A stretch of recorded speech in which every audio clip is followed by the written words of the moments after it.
Good morning, babies. It's your boy, Damon K, and I'm about to go ahead and give you the lowdown on what's popping in these streets. What I mean is, Jack is back, and he is back with motherfucking vengeance. Woo! Yes, sir. Samurai Jack is coming back to us, and it is just as glorious as it was before it left. What I'm saying is, you see it right there in the background. I had to catch up because, unfortunately, I got a cable situation. But I saw it, and oh my God. Oh my God. If I tell you, they doing it right. When it comes down to trying to bring back a series that has a very nostalgic feel to us, but bring it in new, the guys over here with Samurai Jack, they did it right. They did it right. They got the original creator back. It feels the same way, but it's been aged to match us, the generation that experienced it, because we only us will truly appreciate what it was and what it is. And oh my God. Oh my God. Look, all I can say is thank you. Thank you.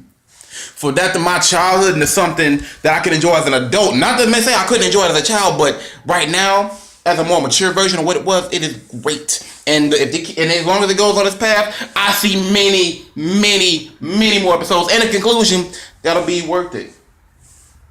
Over a decade later, the hype has come back. Matter of fact, finally, the hype has come back to 2017. Yes, oh my Lord. Okay. So I'm gonna go ahead and give a synopsis. I'm gonna try and be quick about it, and then I'm gonna go ahead and give my grade on it. So as the episode starts, we see Samurai Jack. Jack is not the same Jack he was. Jack has changed. He has armor now. His blade is missing at first. We don't see it. But I'm almost falling. The blade is gone, but he has a new array of weapons. He uses guns now. He rides on a badass bike. He uses armor, kind of like, which looks like traditional samurai armor, but obviously it's been tweaked for with more modern technology. At least when it comes to the feature in Samurai Jack, that's cool. But something else is wrong. You see, Jack ain't the same Jack. Now, yes, Jack does save two individuals, and Jack, he doesn't stay long to get things. He goes in, kills, takes out the enemy, and leaves. But when he leaves, we notice that there is a whole nother situation at a whole nother village. But he doesn't go there. He ignores it. Instead, he goes find peace at a pond to drink some water. But as leaves begin to fall in the distance and go into the river, he sees his father and his mother. They first their faces in the leaves, asking why has he forsaken them. Then he sees them in the river, being pulled by the stream going down, constantly asking why. Why haven't you saved us? Why did you abandon us? And all Jack can do is say, I haven't. Basically trying to explain what's going on and how Aku has basically ruined the chance for him to go back. But it doesn't matter because next thing we know, we see bodies, many bodies flowing down the river, all asking why, screaming in pain and agony. And Jack can only look there in horror. And as he does, a figure on a horse, garbed in samurai gear, a silhouette of a samurai on a horse, just following Jack, looming over him. What does Jack do? He gets on his bike and he rides further away from the forest that he's already in, further away from the village that he neglected. And then while that's going on, we also see. Now, if you've seen the trailers, you notice that there were female forms wearing masks in black suits, kind of reminiscent of Aku. Now, what we are seeing, we see them sitting, one woman banging a gong, and then another one giving birth. And this one gives birth to 7 babies. Now, at first, I'm like, this got to be some daughters of Aku shit. Come to find out, they are indeed the daughters of Aku. But they savages.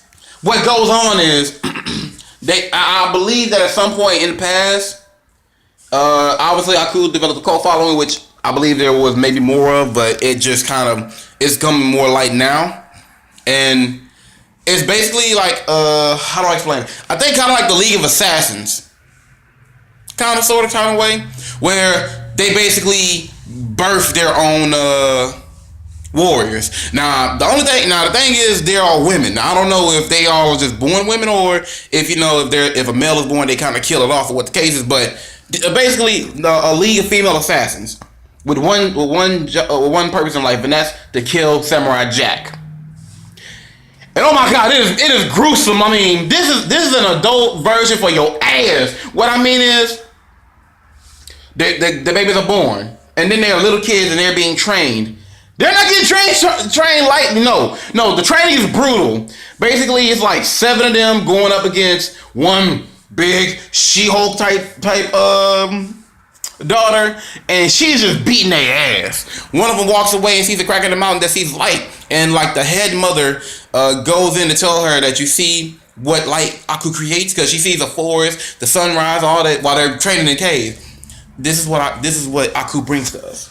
Unfortunately, there's only one in the world who will try and destroy it. That's the samurai. You must kill the samurai, but to do that, you must get better. Basically, she pulls her from the high spot, flings her to the teacher, and basically says, "Teach this one a lesson." And this chick just starts ground pounding this little girl. These are little kids at this point.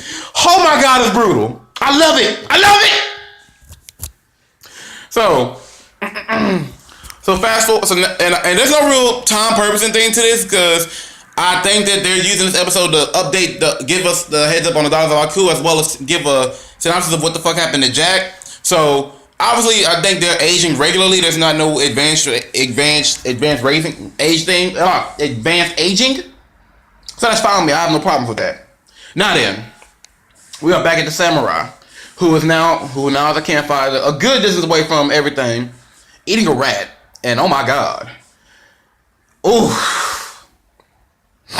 Just, he's getting real. But in the middle of his dinner, he sees his father once again. Now being held as if he's hung up, like on a cross, in the fire, telling him, "Why have you forsaken us? Why did you leave us?" "I did not. Aku, he shot these things, blah, blah, blah, blah." They say, the fire just spreads and gets bigger. And as everybody tell him, "You have one purpose. You must stop him." They say, Jack's like, "Ah!" As that figure is once again in the background. We don't know who it is. I'm curious what this person is. I don't even have a theory yet. As soon as I do, I'll let you know. But they say, he's hauling ass right back to the fire. And we go there and we see that the village is completely fucked. Yeah, Jack fucked up right there greatly. And then and the main thing about this scene is that it reminds me of one of the things I loved about Samurai Jack. Samurai Jack has some of the most interesting villains ever. So he goes there, he sees this guy. He's a robo assassin. There's been a number of them.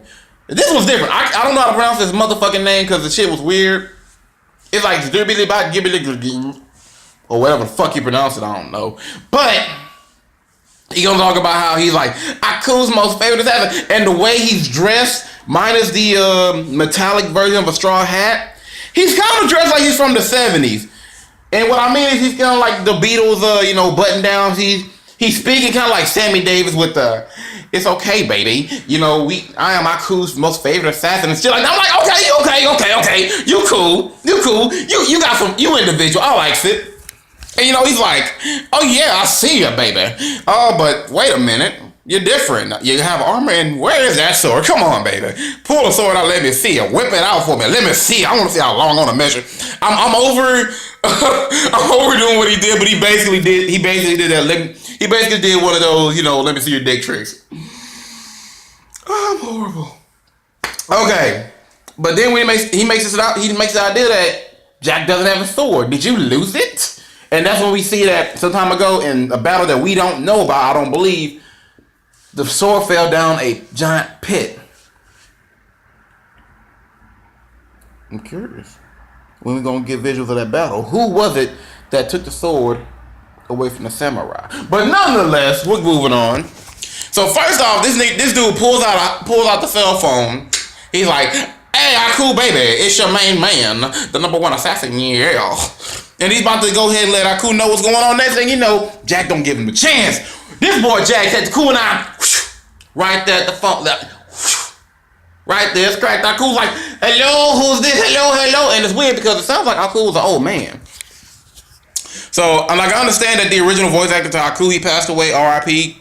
Also, you know, because he was the original Aro. But I believe they got this understudy who can match his voice to a good point. So if that's the case, I'm really happy for that. But we don't see Aku. We hear Aku, but we don't see Aku. We see statues of an old Aku, but I'm curious what Aku looks like now. I'm curious after all these years if they decided to age him or if they or what they did with him. I don't know. It's episode 1. We'll learn. So the fight starts. Now the villain, that motherfucker is because first of all he has a magical flute, so he's like pop up. I'm like, okay, so you the pop up assassins. I got you. I feel you, baby. He basically pulls rocks together to make a giant ass golem. Jack pulls out his trident, just like takes it down. Cool, loses it. But then the Pied Piper dude, he's like, oh, so you took out my magical flute. Oh, that's whatever, because I'm the musical assassin. Yeah, I'm here to skibbity beat bop. Yeah, this nigga bebop. This nigga ski bobs, doo wops. I can't remember how you pronounce it. Bebop? I think it is bebop. Is it bebop? You know, the scalp and basically pulls out a scimitar. It just magically just has to float. I'm like, oh shit. Okay, I'm fanboying right now because I'm really hyped. I could be doing this so much better. I could be explaining it so much better. I'm sorry, but it was just cool. And then not only that, he has this blade, right? But that whole splits up. It's like a tuning fork dagger. Like it hits something and it just kind of vibrates and then boom, because he did that to one of Jack's swords. And the gear that Jack holds is cool because his gauntlets, which is like a shoulder pads, basically rolls down to his arms to become gauntlets. I'm like, oh, my nigga's adapted. He's no longer a one-trick pony. And it's weird because he was never a one-trick pony, but we always saw him in a sword battle. But it's nice to see him using guns and more modern tech. I like it. I even like his gear, his armor. That's the shit. But in the end, obviously when the man Jack comes in, top notch, whoop de doop doop. It's fine. Obviously, so now, but also at the end of the episode, we see that those same little kids, they've grown. The one who saw the head one, you know, I don't feel like explaining. I'm actually just trying to wrap it up. Point being, Samurai Jack is back. The shit is great. This is how I grade it. On art style, it's similar to what it was before. They haven't cheapened it. It's still great. It still works. That gets an A. Fight choreography. That gets an A. Like basically, I'm gonna be honest. The show gets an A because it's giving me what I had. Episode 1, A. Everything's A. Not to mention they keep the original outro. You feel what I'm saying? You remember? Come on, Jack. You want that samurai, Jack. Yeah, they kept it. After all these years, it's still there. It's still magic. It's still fire. Woo! Oh my god, I'm so hyped that I might actually put my cable box back up just so I can watch Samurai Jack. Oh my god. This is love. This beats out. This is nostalgia and excitement for new height. It's beautiful. It's beautiful. It's being done right. Guys, keep it going. I want this. It's been your boy Damon K, and I'm out of here.